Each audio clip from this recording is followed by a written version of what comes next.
तो हेलो प्यारे साथियों, क्या हाल चाल। आई होप आप लोग अच्छे होंगे, जबरदस्त जिंदाबाद होंगे और अच्छे से पढ़ाई कर भी रहेंगे मेरे लाडलो, है ना। बेटे आज के इस लेक्चर में हम पढ़ाने वाले हैं बेटे आपको हाइड्रोजन स्पेक्ट्रम के बारे में। किसके बारे में डिस्कस करेंगे? हाइड्रोजन स्पेक्ट्रम के बारे में हम यहाँ पे डिस्कस करने वाले हैं बेटे, ठीक है बेटे। तो ये जो हाइड्रोजन स्पेक्ट्रम था, इसके बारे में बताया किसने था, तो वो बता दूं बेटे। तो इसके बारे में जो बताया था वो बोर ने बताया। किसने बताया? बोर ने बताया था। अच्छा, कैसे बताया था? तो उन्होंने कहा जब उच्च ऊर्जा स्तर से इलेक्ट्रॉन 10 की पावर माइनस के 8 सेकंड के बाद जब निम्न ऊर्जा स्तर में आता है तो फोटोन के रूप में क्या करता है? प्रकाश विकिरण ऊर्जा को उत्सर्जित करता है। जिससे क्या प्राप्त होता है बेटा? उससे हाइड्रोजन स्पेक्ट्रम प्राप्त होता है। ये अपने लॉ में बता चुके, नियम में बता चुके थे, अभिकृति में बता चुके थे। कौन? बोर। उसी के अकॉर्डिंग उन्हें चला। फिर उन्होंने कहा था कि जो हाइड्रोजन स्पेक्ट्रम प्राप्त होते हैं, हाइड्रोजन स्पेक्ट्रम जो होते हैं उनके कुछ ऊर्जा स्तर होते हैं, उनकी कक्षाओं के कुछ ऊर्जा स्तर, ऊर्जाएं होती हैं, उनके बारे में उन्होंने बताया था। उनके लिए एक फार्मूला ड्राइव करके लेके आए थे। तो क्या लिखेंगे? थोड़ा सा इसके बारे में लिखेंगे कि बोर ने अपने परमाणु मॉडल, बोर ने बोर ने अपने ने परमाणु मॉडल में, परमाणु मॉडल में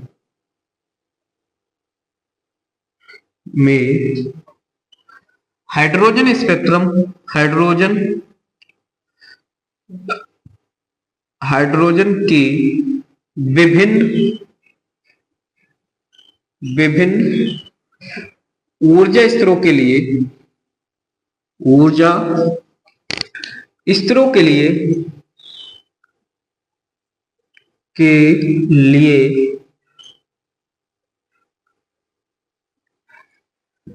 विभिन्न ऊर्जा स्तरों के लिए निम्नलिखित सूत्र प्रतिपादित किया।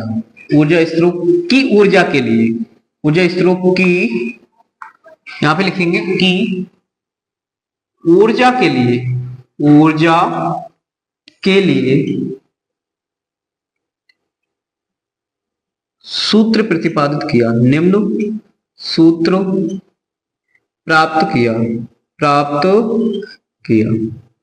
ठीक है, जो अपने नियम में बता, अभिकृति में बता चुके थे वो किसके बारे में? Hydrogen spectrum. तो हाइड्रोजन स्पेक्ट्रम में जो क्लासेस होती हैं, कक्षाएं होती हैं, उनकी ऊर्जा के बारे में पता करने के लिए उन्होंने क्या किया? एक सूत्र प्रतिपादित किया। तो कौन सा सूत्र था वो चीज समझेंगे बेटे यहाँ पे। तो यहाँ पे जो सूत्र था वो ई एन बराबर था माइनस का आर एच सी बटे का एन स्क्वायर था बेटे। ये फार्मूला उन्होंने बताया था। ठीक है, इसके द्वारा बेटे क्या कर सकते हैं? इसके द्वारा हम क्या कर सकते हैं? किसी भी कक्षा के हाइड्रोजन स्पेक्ट्रम की किसी भी कक्षा की ऊर्जा को हम प्राप्त कर सकते हैं इसकी सहायता से। ठीक है, तो यहाँ पे अगर मैं यहाँ पे देखो, यहाँ जहां जहां की मैं बात कर लेता हूँ, जहां एच आर जो है, आर जो है बेटे यहाँ पे रीडबर्ग नियतांक है, रीडबर्ग नियतांक। एच क्या है बेटे यहाँ पे? एच जो है वो है प्लांक नियतांक है, प्लांक नियतांक। ठीक है, अगला क्या है? सी आप जानते हैं प्रकाश की तीव्रता है, प्रकाश की चाल जिसे बोल सकते हैं, प्रकाश की चाल है बेटे यहाँ पे। ठीक है, और एन जो हो सकता है बेटा, एन हो सकता है 1 2 3 डेड डैश करके किसी भी कक्षा में से हो सकता है बेटे। ठीक है, तो ये हमारी सारी चीजें दे रखी हैं। इनकी अगर मैं वैल्यू यहाँ पे पुटिंग करूं तो इसकी जो वैल्यू निकल के आती है वो आती है माइनस का 3.6 बटे का एन स्क्वायर इलेक्ट्रॉन वोल्ट। ठीक है, इसकी आर की, एच की, एस सी की जब हम वैल्यू पुटिंग करते हैं, ठीक है, तो उसमें उस समय ऊर्जा स्तर जो निकल के आता है वो निकल के आता है 3.6 गुणा 10, 3.6 बटे का एन स्क्वायर इलेक्ट्रॉन वोल्ट निकल के आता है। जैसे अगर मैं पहली कक्षा की निकालना चाहता हूँ, एक रख दो, तो एक पहली वाली कक्षा की ऊर्जा जो होगी वो पता चल जाएगी। ऐसे दूसरे की, तीसरे की, चौथे की, पांचवे, जिसकी भी निकालना चाहते हैं आप उसकी वैल्यू को एन के बराबर में रख दो, वहां से उस कक्षा की ऊर्जा कितनी हो सकती है ये हमें पता चल जाएगा बेटे। ठीक है, तो इसके लिए फार्मूला फिर उन्होंने क्या किया? फिर चीज और थोड़ा सा समझो, इन प्रत्येक कक्षाओं की तरंगदैर्ध्य निकालने के लिए फार्मूला भी ड्राइव किया उन्होंने। ठीक है, तो वो कैसे ड्राइव किया वो चीज को थोड़ा सा समझ देखे। मैं मान के चलूंगा, यहाँ पे थोड़ा सा इसे मिटा देता हूं।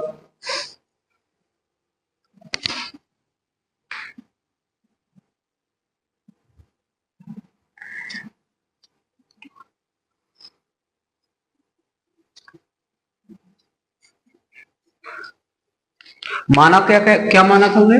माना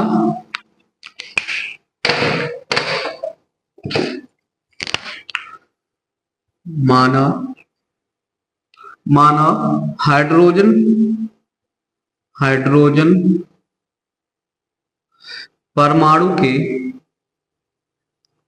दो ऊर्जा स्तर ऊर्जा स्तर जो है बेटा, स्तर वो N1 व N2 है। ठीक है, जिनकी ऊर्जा जिनकी ऊर्जाएं क्रमशः जो है, ऊर्जा जो क्रमशः है बेटा E1 व E2 है। ठीक है, E1 व E2 है। ठीक है, तथा इलेक्ट्रॉन का संक्रमण इलेक्ट्रॉन का संक्रमण जो है बेटा, संक्रमण शब्द का मतलब क्या है वो भी समझाऊंगा। संक्रमण E2 से E1 में होने पर होने पर जब E2 से क्या होता है, E1 में होता है तो उत्सर्जित तो उत्सर्जित उत्सर्जित विकिरण की जो आवृत्ति है, आवृत्ति न्यू है। तो बेटा देखेंगे यहां से तो क्या निकल के आता है, एच न्यू बराबर E2 माइनस का क्या आता है, E1 आता है। E1 E2 का मतलब है बेटे यहाँ पे, E2 का मतलब वही ऊर्जा, E2 मतलब दूसरी कक्षा की ऊर्जा। तो क्या थी, माइनस का RHC बटे का 2 का 2 कर सकते हैं आप यहाँ पे। ठीक है, ठीक है, यहाँ पे आप लिख सकते हैं N2 का स्क्वायर, माइनस में बात करूं RH C बटे का N1 का स्क्वायर। ठीक है, इसका मतलब तो यहां से माइनस हो जाएगा RHC बटे का N2 का स्क्वायर, माइनस माइनस क्या हो जाएगा बेटे यहाँ पे प्लस हो जाएगा, RHC बटे का क्या हो जाएगा, N1 का स्क्वायर हो जाएगा। ठीक है, इतनी बात समझ में आ रही है।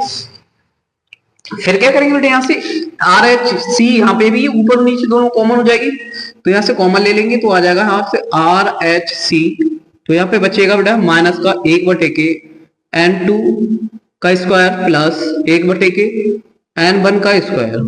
ठीक है, और ये हो जाएगी H न्यू, H से H को कैंसिल करेंगे तो न्यू बराबर जो आ जाएगा वो आएगा RC, और बेटे N1 को पहले लिख लेंगे तो बन जाएगा N1 का स्क्वायर प्लस माइनस का 1 बटे N2 का स्क्वायर हो जाएगा। ठीक है, ये निकल के आ जाने वाला है। C को इधर लेके जाएंगे तो लैम्डा बटे का C बराबर R, और बेटे यहां से हो जाएगा 1 बटे N1 का स्क्वायर माइनस 1 बटे के N2 का स्क्वायर हो जाएगा। ठीक है, तो न्यू बटे का जो C होता है वो 1 बटे के लैम्डा के बराबर होता है, तो यहां से आ जाएगा 1 बटे के लैम्डा बराबर होता है R, और बेटे यहां से 1 बटे के N1 का स्क्वायर माइनस 1 बटे के N2 का स्क्वायर हो जाता है बेटे। और यही फार्मूला होता है किसी भी कक्षा की तरंगदैर्ध्य को ज्ञात करना। किसी भी कक्षा में आ रहे इलेक्ट्रॉन की तरंगदैर्ध्य को ज्ञात करने के लिए जो फार्मूला दिया था बोर्ड ने, वो ये वाला फार्मूला दिया था बेटे। अरे इन बात समझ में बेटा आप लोगों को, उम्मीद करता हूं आप लोगों को बात समझ में आ ही रही होगी बेटे हमारी। ठीक है ना,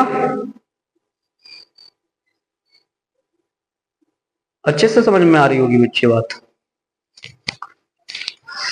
ठीक है, तो ये फार्मूला निकल के लेके आए। अब हम यहां से बेटे जैसे ही ये स्पेक्ट्रम प्राप्त हुआ था तो इस स्पेक्ट्रम में कुछ श्रेणियां प्राप्त हुई थी, उनके नाम रखे गए थे बोर्ड के द्वारा, मतलब और जो अलग वैज्ञानिक थे उन्होंने स्पेक्ट्रम के बारे में, हाइड्रोजन स्पेक्ट्रम के बारे में सिर्फ बोर्ड ने बताया। फिर उसके अंदर श्रेणियां हैं, उनके बारे में अलग अलग वैज्ञानिकों ने बताया। जैसे बामन श्रेणी की, लाइमन श्रेणी की बात करें तो लाइमन वैज्ञानिक ने खोजी थी इसी। बामर की बात करें तो बामर वैज्ञानिक थे पाश्चन। ऐसी सारी श्रेणियों के बारे में अलग अलग वैज्ञानिकों ने बताया बेटा। ठीक है, उनकी क्या क्या ऊर्जा होती है, क्या क्या तरंगदैर्ध्य होती है, इनके बारे में हम डिस्कशन यहाँ पे कर रहे होंगे बेटे। ठीक है, इसी फार्मूले का यूज करके। ठीक है,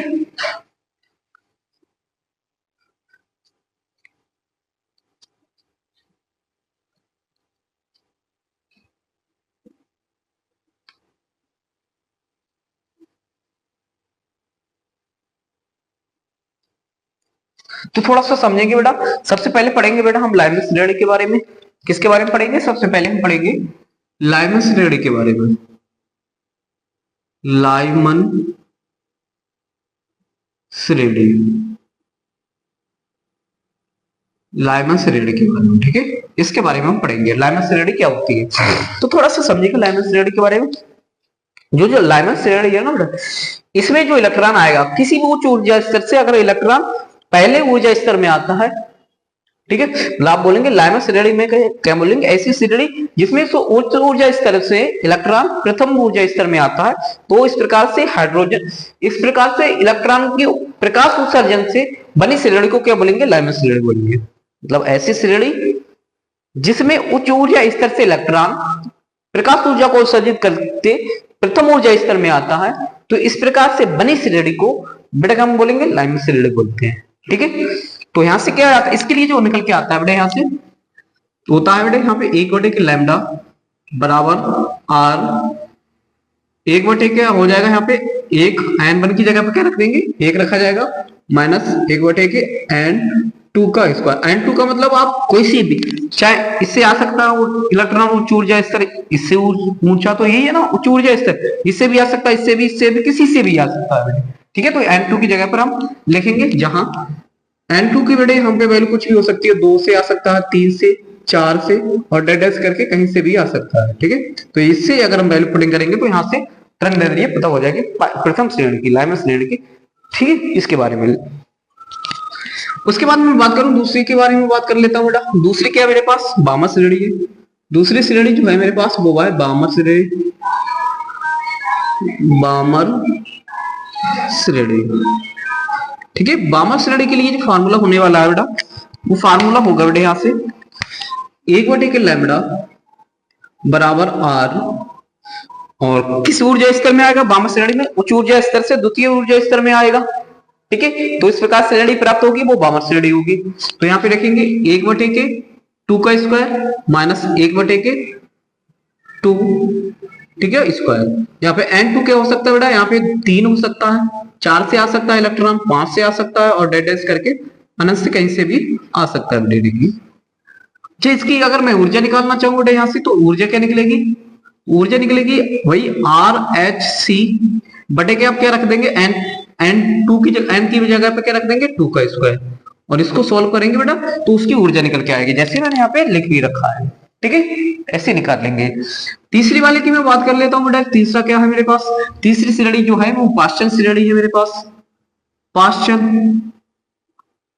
पाश्चन श्रेणी।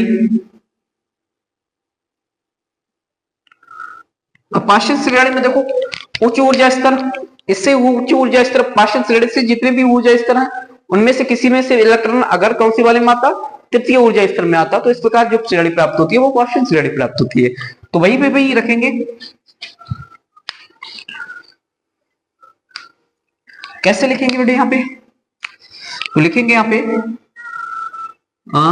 इधर लिख लो 1/के लैम्डा बराबर आर, और बेटे यहां से आएगा 1/के 3 का स्क्वायर माइनस 1/के n2 का स्क्वायर आएगा, ठीक है। n2 बराबर जो हो जाएगा वो 4 से आ सकता है, 5 से आ सकता है, 6 से, और डैश करके अनंत से कहीं से भी बेटे आ सकता है, ठीक है। अब आते हैं उसके बाद, अच्छा इसकी ऊर्जा निकालेंगे तो भाई n की जगह पर क्या रख देंगे? 3 रख देंगे, वहां से ऊर्जा निकल के आ जाने वाली है इस पाश्चन श्रेणी की।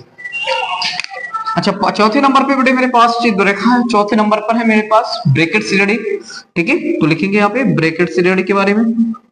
ब्रैकेट श्रेणी बहुत इजी है, थोड़ा सा कॉमन सेंस लगाने की जरूरत है मेरे लाल, कुछ भी नहीं है इसमें। हाइड्रोजन स्पेक्ट्रम के बारे में समझना बहुत इजी है, थोड़ा सा कॉन्सेप्ट लगाना पड़ेगा, दिमाग लगाना पड़ेगा।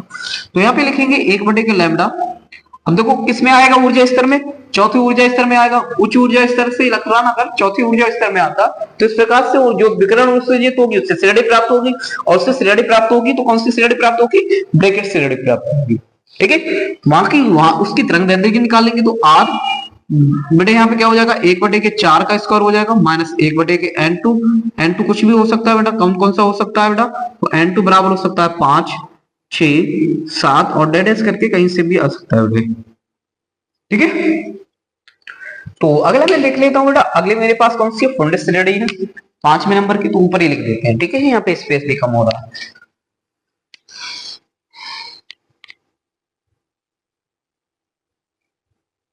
पार्षद श्रेणी, सॉरी फुंड श्रेणी, 5वें नंबर पे जो आ रही है मेरे पास फुंडो श्रेणी आ रही है। कौन सी आ रही है बेटा, यहाँ पे फुंडो श्रेणी आ रही है। तो यहाँ पे लिखेंगे भाई 1/के लैम्डा बराबर आर, और यहाँ से क्या आएगा बेटा, लिखेंगे 1/के 5 का स्क्वायर, n2 n1 जो आएगा वो 5 आएगा, माइनस n2 कुछ भी हो सकता है बेटा, क्या क्या हो सकता है, तो n जो हो सकता है, n2 जो हो सकता है वो हो सकता है 6 7 8, कहीं से भी इलेक्ट्रॉन आ सकता है, उच्च ऊर्जा स्तर कहीं से भी।